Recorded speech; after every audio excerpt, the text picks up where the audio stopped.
Klausimas. Su vyru savo jėgomis pasistatėme ūkinį pastatą. Medžiagų pirkimo dokumentus turime, o už darbus nemokėjome, nes viską darėme patys. Pastato pardavimo vertė bus gerokai didesnė nei vien medžiagų kaina. Tai nuo ko reikės mokėti mokesčius? Pirmiausia, tikriname, kiek laiko pastatas išlaikytas.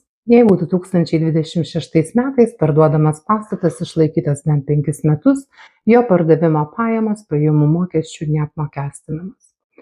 Ir čia yra svarbu, pastato išlaikymo terminas skaičiuojamas atskirai nuo žemės sklypo. Pasistatytam pastatui įsigijimo datą galima pagrįsti statybos užbaigimo, inventorizacijos ar kitų dokumentų rodančių faktinį statinio įsigijimo momentą. Jeigu 5 metai dar nepraėjo, pajamų mokestis skaičiuojamas ne nuo visos pardavimo kainos, o nuo skirtumo.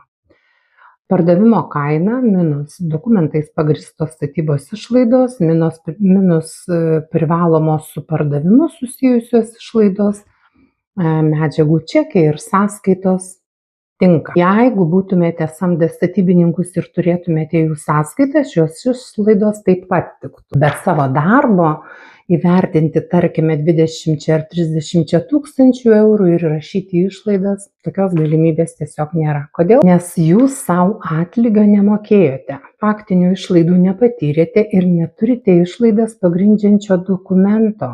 Pavyzdžiui, medžiagoms išleidote 30 tūkstančių, pastatą parduodate už 70 tūkstančių, o privalomas pardavimo išlaidos sudarė 1 000 eurų. Apmokestinamas skirtumas būtų 39 tūkstančiai eurų.